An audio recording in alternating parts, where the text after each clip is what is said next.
Kingdom cinema బొమ్మ block buster. US reviews కానీ ఇక్కడ మన దగ్గర రివ్యూస్ విన్నా కూడా ఖచ్చితంగా ప్రతి ఒక్కరికి కూడా విజయ్ దేవరకొండ లైఫ్లోనే ది బెస్ట్ యాక్టింగ్ చేశాడని చెప్పేసి అందరు కూడా చెప్తున్నారు. మరి అక్కడ యూఎస్ రివ్యూస్ కావచ్చు, మన దగ్గర రివ్యూస్ కావచ్చు, ఏం చెప్తున్నాయి? సో ఖచ్చితంగా విజయ్ దేవరకొండ గారు అయితే చాలా ఫ్రెష్గా కనిపించారు నాకు ఈ సినిమాలో. సో మొత్తం యూఎస్ నుంచి కూడా నైట్ అంతా చూస్తే కనుక పాజిటివ్ రివ్యూస్ ఉన్నాయి. సో ఆ ఎగ్జైట్మెంట్ తట్టుకోలేక మార్నింగే వెళ్ళి చూసేస్తే సో ఖచ్చితంగా విజయ్ దేవరకొండ గారి నుంచి ఒక ఫ్రెష్ లుక్, ఫ్రెష్ యాక్టింగ్ అయితే నాకు కనపడింది అనమాట. ఈ డైరెక్టర్ గారు గౌతమ్ తిన్నూరి గారు ఏదైతే ఉన్నారో అంతకుముందు మళ్ళీ రావా అని ఒక మంచి సినిమా తీశారు సుమంత్ గారితో. అది ఒక మంచి క్లాసిక్గా నిలిచింది తెలుగులో. అలాగే జెర్సీ తీశారు. జెర్సీ ఇంకా మనం చెప్పక్కర్లేదు, తెలుగులో కానీ హిందీలో కానీ చాలా ఒక క్వాలిటీ ఫిల్మ్ అని చెప్పొచ్చు. సో నాని గారి కెరీర్లో బెస్ట్ ఫిల్మ్ అని చెప్పొచ్చు. సో మరి తర్వాత ఏం తీస్తాడరా ఆయన అనుకున్నప్పుడు విజయ్ దేవరకొండ గారిని సెలెక్ట్ చేసుకుని ఒక యాక్షన్ కూడా కలిపిన ఒక మంచి సినిమాని తీశారని చెప్తాను. సో ఆయన నుంచి మనం కేజీఎఫ్ అనేది ఖచ్చితంగా ఎక్స్పెక్ట్ చేయలేం. సో నిర్మాత ఎక్కడో ఒక మాటలో అన్నారు, ఇది మన గౌతమ్ తిన్నూరి గారి కేజీఎఫ్ అని. సో అంటే కొన్ని ఏదైతే మాఫియా ఉంటుందో అదంతా చూస్తే మనం కేజీఎఫ్ ఆల్రెడీ చూస్తాం కాబట్టి కొంచెం ఆ పోలిక కనపడచ్చు. కానీ అంటే కేజీఎఫ్ సలార్ లాంటి అంటే ఆ థీమ్ ఒక బ్లాక్ థీమ్ కానీ లేకపోతే ఆ కడియాలు ఇట్లాంటివి కలరింగ్ అంతా చాలా బాగుంది. మొత్తం డైరెక్షన్ విషయంలో వంక పెట్టాల్సిన పని లేదు. అంటే ఫ్రేమ్ టు ఫ్రేమ్ ఎండింగ్ దాకా సూపర్ క్వాలిటీ ఉంది సినిమా మాత్రం. సో ఇక్కడైనా కథనం స్క్రీన్ ప్లే అనేది కొంచెం ఆ సినిమాలో చూసి ఈ సినిమాలో చూసి తీసారా అన్నట్టు. ఎందుకంటే మన ఆడియన్స్కి చాలా పెరిగిపోయింది. అంటే జస్ట్ జడ్జిమెంట్ చేయడం అనేది ఒక సినిమాని చూసి ఇంకో సినిమా తీస్తున్నారు అనేది చాలా ఈజీగా అనేస్తున్నారు.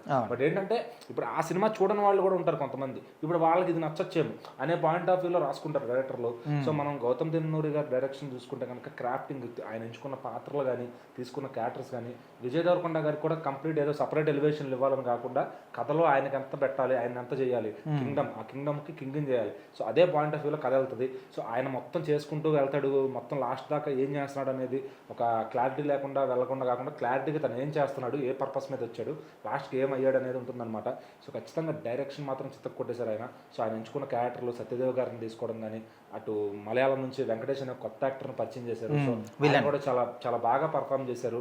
సో ఆయనకి ఇంకా భవిష్యత్తు అయితే చాలా ఉండేది కనబడుతుంది. మన తెలుగు వాళ్ళే లేపుతారేమో నాకు తెలిసి సినిమా తర్వాత. వేరే సినిమాల్లో కూడా ఇప్పటికైనా నాకు తెలిసి ఆయన ఆల్రెడీ క్యారెక్టర్స్ సైన్ చేసి ఉంటారు.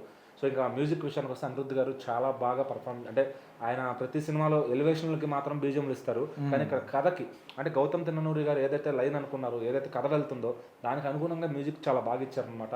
ఎక్కడ హై రావాలి, ఎక్కడ లో రావాలి, సో ఎంతలో ఉండాలి అనేది చాలా మంచి లైన్ మీద తీసుకెళ్లారు. సో ఇంకా ఓవరాల్గా క్రాఫ్టింగ్ అంతా చాలా మంచిగా పనిచేయండి. ఇంకా బెస్ట్ ఏంటంటే ప్రొడక్షన్ వాల్యూస్. నాగవంశీ గారు చాలా బాగా ఖర్చు పెట్టారని చెప్పచ్చు సినిమాకి. సో ఎందుకంటే ఆయన చూసుకుంటే ప్రతి సినిమాకి చిన్న హీరో లేదు, పెద్ద హీరో లేదు, అందరికీ అవసరమైనంత ఖర్చు పెడుతున్నారు అనమాట. సో ప్రొడక్షన్ వాల్యూస్ బాగుంటేనే సినిమా అనేది చాలా మంచిగా రూపాంతరం చెందుతుంది అనమాట.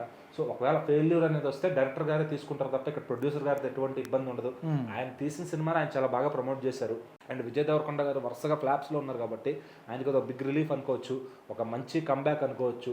సో ఇంకా నచ్చని వాళ్ళు, నెగిటివ్ రివ్యూలు చెప్పేవాళ్ళు చెప్తూ ఉంటారు అన్ని సినిమాలకి. అదేంటంటే సో ఇది మనం కంప్లీట్గా థియేటర్లోకి వెళ్ళి పీస్ఫుల్ మైండ్తో వెళ్ళి చూస్తే కనుక ఆ ఎమోషన్కి మనం కనెక్ట్ అవుతాం. ఒక బ్రదర్ ఎమోషన్కి కానీ, సో హీరో పడే తపన కానీ, తను చేసే ఒక విన్యాసాలు కానీ అన్నింటికి కూడా మనం బాగా కనెక్ట్ అవుతాం అనమాట.